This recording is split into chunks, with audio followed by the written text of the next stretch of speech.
The world has changed, and we felt like we had a really powerful story to tell on Lay's, and we thought there was an opportunity to tell that story in a much stronger way.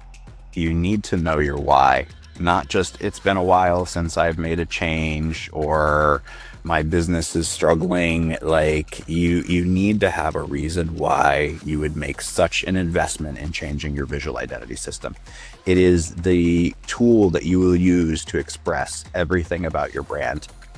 Welcome to the DesignRush Podcast. I'm your host, Kia Johnson. Lay's is the world's best-selling chip brand, and it just unveiled the largest refresh in its nearly 100-year history. Today's guest is Gerhards, Senior Design Director at PepsiCo. He led the global transformation of Lay's, a redesign that turned packaging into storytelling and reconnected the brand's identity with its core values. Joining me is Robin Fishley, DesignRush's Search Director with over 25 years of experience in brand and performance strategy. Together we explore how PepsiCo tackled one of the most ambitious CPG refreshes in recent memory, from aligning global teams to ensuring design drives real business results. Watch the full episode on YouTube or listen on Spotify and Apple Podcasts. Don't forget to subscribe. Carl, it's such a pleasure to have you on the DesignRush Podcast. Welcome. We are really excited to dive into the story behind Lay's brand new refresh. Also joining me on this conversation today is my colleague, Robin Fishley. He's a marketing professional with over 25 years of experience leading creative and performance campaigns. So you are in good company today. So, Carl, Lay's has just unveiled its biggest brand refresh in nearly 100 years. Why was now the right time to make such a bold move? Well, first, thank you so much for having me. I'm really excited to be here talking about Lay's. It's one of my personal favorite brands, and it's been a joy to work on. You know, we're almost a 100-year-old brand, and our last visual redesign was in 2016. So, in the modern term, that's a really long period of time to be in one consistent look. The world has changed. I think people's way of shopping, people's way of interacting with the brands that they buy, especially in the grocery store, is changing. And we felt like we had a really powerful story to tell on Lay's, which is the biggest brand in really the potato chip category and the chip category and many food categories.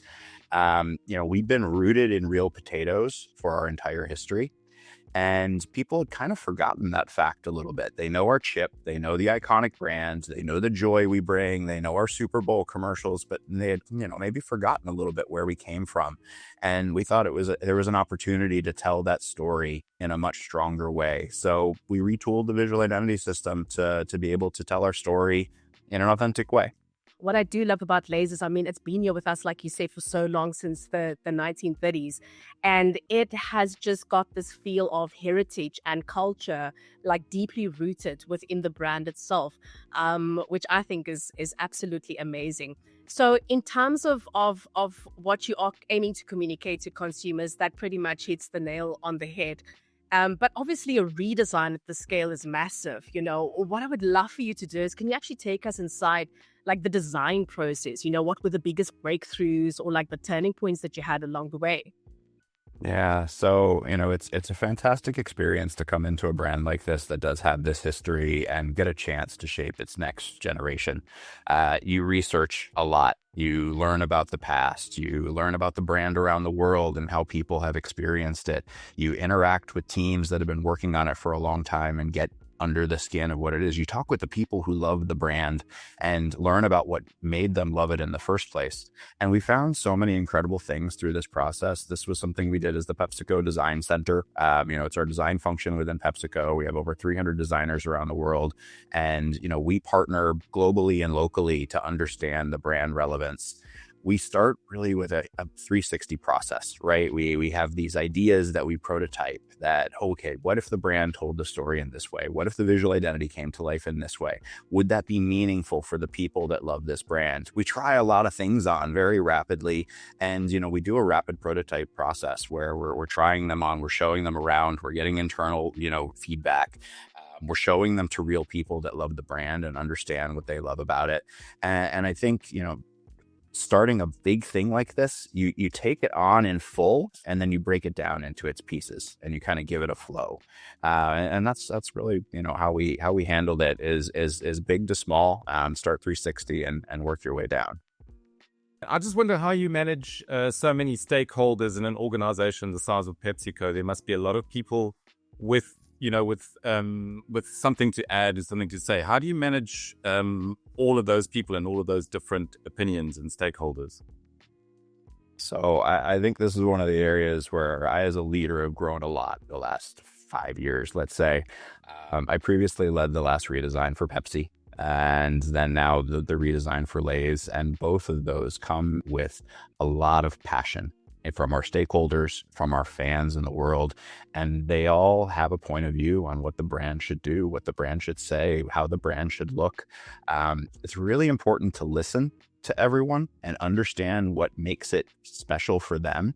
And you have to find the core truth that unites all the different stakeholder groups. And so on each brand, there's been these key unlocks. For us on Pepsi, it was about reuniting the word mark into the logo and really making that brand, holistic. On Lay's, it's been rediscovering the story of the real potatoes, right? We have 300,000 farmers who grow our potatoes with pride, and their work was almost being missed in our visual identity system. Their pride, their craft was being missed. And we found that pride internally, and then we felt that people were ready to see it. Then we started asking them what they remembered about the Lay's brand, people, our fans in the world. And, they could draw our logo. They could tell you some things about our chips. Maybe they could tell you their favorite flavors or their favorite colors. But when we asked them to draw memories of the brand, they drew these incredible scenes with a bright yellow sun and water and trees and a picnic table and their friends and family all around it. And it just gave this feeling of the outdoors and the warmth of the sun. And so we found pride of potatoes, the sun that grows those potatoes, being together with family outdoors. And we kind of found this world that could unite everybody's perspectives. And I think once you find the core truth and story like that, that's how you unite all of these stakeholder groups. This is how you bring them along in the journey. And so you share the work a lot as you go. Like you really have to be listening and road showing all the time. How long does the process take? So when you decided to do the rebrand, how long have you worked on it? I can imagine in an organization like this, it'll take a good couple of years. Yeah. So there's various stages to projects like this. I would say in the beginning, when you're feeling like you're ready to start on a journey like this, we tend to do about a 3-month sprint, a full out sprint, where it's trying to pressure test the hypothesis of, are we ready for a change? Is there something meaningful for the change? Then that gets us into some good kind of validation and learning with people about what we've created. We go through a refinement period, and then it's execution and rollout. And that full process can be anywhere 2 to 3 years for a brand as big as we are. Across the world, we have over 200 flavors. Just doing photography and retouching for 200 flavors is a huge endeavor on its own, aside from all the other various touch points we have, the trucks, the plants, the warehouses, the farms that need signage, like the uniforms of our frontline. Like there's so many touch points. So for something at this scale, I would say 2 to 3 years is a really healthy time frame, but you make your core creative decisions probably within 3 to 6 months. You're taking us through the design process, and you're touching on a couple of wonderful points, and thinking this is also cohesive and it's amazing and it sounds wonderful. But then you look at, the other side of the coin where, for example, Cracker Barrel's recent logo update that sparked such backlash. There was even a billboard calling to fire the CEO. So what advice would you actually have to brands that are navigating change? Lay's has obviously managed to evolve, staying true to its heritage. But obviously trying to steer clear of that kind of consumer outrage. You can never really know, there is a risk at the end of the day that you are still encompassing into the process. Yeah. This is something I talk a lot about with our Chief Design Officer, Richard Bates. He's been one of the founders of the Design Center. We've worked together now across Pepsi and Lay's and many other brand redesigns. we try to find the most meaning in our distinctive brand symbols that we can that resonate with people. Like that's really what it comes down to. It comes down to listening. It comes down to finding out what they love about what you are already, finding a deeper level to that and embracing it and really making it a consistent and cohesive point. We do a ton of listening. We do a lot of collaboration with people. And I think that's how we've gotten to a place on Lay's where we have these foundational elements. The sun logo is we've had a yellow circle with a red ribbon and white script for our logo for 28 years at this point. But consumers didn't actually know that it was the sun. If you asked people, they would say, oh, it's a yellow circle, it's a yellow globe. Some maybe thought it was a chip. Some thought it was a potato. Very few thought it was a potato, by the way. But we redefined it as the sun to be more overt. Now there's these Lay's rays inside it that come out of it. The red ribbon that wraps it is meant to be a bow being tied by our farmers, giving the gift of our product to the world. And so when you start to assign more meaning and depth to these things that they become visually familiar with, I think you're adding to the story and you're letting fans experience more. And I think that's why it's successful. We're finding the deeper truth to what they love about our brand. Mm-hmm. Mm-hmm. Robin, do you have anything you'd like to add there? Yeah, just a question about adapting to the local markets. I know you've got you offer it under different names in different countries. Does the logo work just as well in all these different areas? And is your rollouts including Walker's and Smith's and Gypsy, the three that I know? And you've got an interesting typographical play between the L and the Y. Does that translate to the other names? And do you struggle with that, or have you got little workarounds for that sort of thing? Yeah, so each one of the names has their own, I would say, typographic challenges as a logo designer, as a brand designer. Lay's, with the shortness of it, does allow us to have a little more play within our red ribbon. There's longer names like Margarita in Colombia or Sabritas in Mexico that are much longer and do require a different treatment. But we made sure that the typographic voice was still really strong. And the important part is the sun and the ribbon and the legibility of the name, and all of that works really well. And we have bilingual logos. We have Gypsy, we do have Walkers, and we kind of kept some consistent elements as well that made it familiar for people. So, Walkers is in all caps, where the rest of our names are not. This is something that has been a heritage of the Walkers brand for a very long time. We maintain something like that keeps it familiar for that audience. And we stay really aware of things like that. So this is rolling out around the world. And I want to go back to what I said about our global design team. We have a team at the center that's kind of establishing what the main visual identity is. And then we have these local teams that know their food cultures and local markets so well. They can really make sure that we're being authentic to each of the local places. And it's why our model as a design function in PepsiCo really works. We call it Glocal. And it's all about global meets local. And it really lands the right designs in the right places. Carl, for other brands that are listening, what advice would you actually give to leaders who want to make a bold, confident design decision like Lay's did, one that's strong enough to reshape their identity? You need to know your why. You really need to know your why in the beginning, not just it's been a while since I've made a change or my business is struggling. Like you need to have a reason why you would make such an investment in changing your visual identity system. It is the tool that you will use to express everything about your brand, your logo, your packaging, your campaign ideas, your social media, your brand experiences. It is the creative expression tool for those things. And so you have to have a really strong why, because all of those things I just mentioned as well, those are going to change over time. You might need to have a different campaign message. You may need to activate in a different vertical. You may need to flex into different places.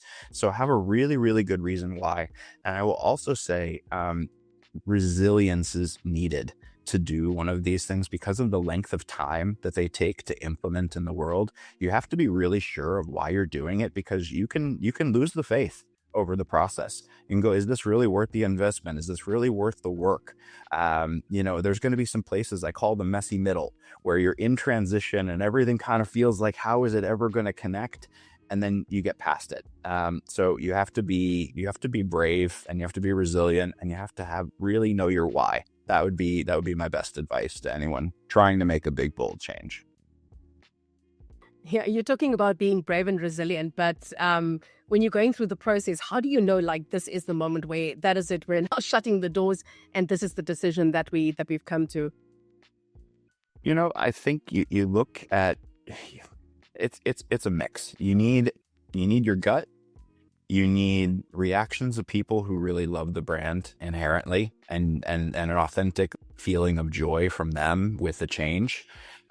We do a lot of qualitative and quantitative testing where we hear people's reactions to the work. Can they still shop it easily on shelf? Can they find their brand quickly? Does it keep the things they love? And all of those build confidence. So I think bravery sometimes is mistaken as doing something that is unpopular or might be unexpected. I find bravery building on the past in ways that like help a brand get better and better over time, but don't necessarily throw things away or reshape it in ways that take you down a path that's not going to be future proofed. So bravery sometimes is a little more balanced in how it's approached. So are you doing in-store testing and testing the new branding on packaging in real stores for real consumers to see? Or is that in a controlled environment? We do controlled environment, and sometimes we do test in physical stores. Sometimes that might be as simple as our designers going in with a couple of mock-up bags that we made and putting it on a shelf and taking some photos to see how it looks under real lights. Even though we're a big organization, we don't mind rolling up our sleeves and doing the work to really see how it's going to be in the real world. I think designers, one of our superpowers is prototyping and being curious and optimizing and seeing how things work. So we do that. The majority is done in a controlled environment because you want to control for variables, right? You want to understand, well, is it the logo size, or is it the flavor name size, or is it the color coding, or are they reacting to the photography? Like, you really want to be able to understand how your design choices relate to behavior at the shelf, and not just what people say they like, but what actually drives findability. What we loved about the new design was we found as well established as the Lay's brand is, people can autopilot this shopping decision so easily. We were able to increase findability times with the new design in some markets, and that's really unexpected for a design that is as well established and shopped as Lay's. And that's when I think you're onto something, when you're finding, wow, we were able to optimize something that's already been so optimized. Carl, I just have to say, I love the Lay's trip camps down with David Beckham and Thierry Henry at San Siro. I mean, it became like a viral cultural moment. Why do you think that this one works so well in terms of community connection and overall brand impact? I mean, I if I was in the crowd, I'd be like, where's my Lay's? I'd go and find my Lay's just so that I can be a part of the whole vibe. Well, I mean, as a personal fan, it was a huge moment. I love that our brand is willing to do things like this in a live way that brings people into the brand authentically. Like, that easily could have been staged and done on a sound studio and like made to look like it really happened. It was real. It was real in the world. And I think it was so successful because of the same things I'm talking about with our visual identity. It's authenticity. It's, if we're rooted in real potatoes, we're rooted in real joy.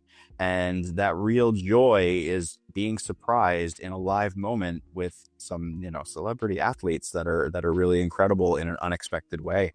And I think it's just that's why it captured what's unique about Lay's. And some people might go, oh, it's a hard connection to say between farmers and potatoes and the stunt that we did in San Siro, but there is an underlying authenticity and joy in those things. And I think it's why they both belong in the Lay's brand. I just wanted to ask about the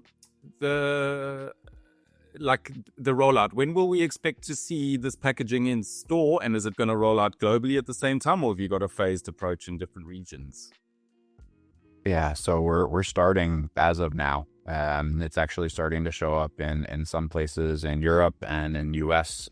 They'll be fast followed in many other countries, and we'll see the rollout pretty much complete by the end of 2026 around the world. And just for a brand at our scale, that's a very fast amount of time, but we want to make sure this gets into people's lives as fast as we can.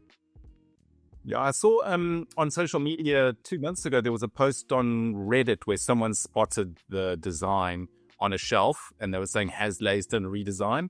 And I thought it was interesting. I don't know if that was one of your trials or if that was an accident. But yeah. That was one of our trials that was spotted in the wild. Yeah, so it was nice to see it generating some dialogue amongst chip fans. I think that was on the. Yeah, you might have some detractors saying that the logo that just moved the letters around and put a sun in there, but it's distinct, and I think it's better. It shows a warmth. It's an immediate attraction to the bag. So I think you've done a good job. Thank you. I appreciate that. Yeah.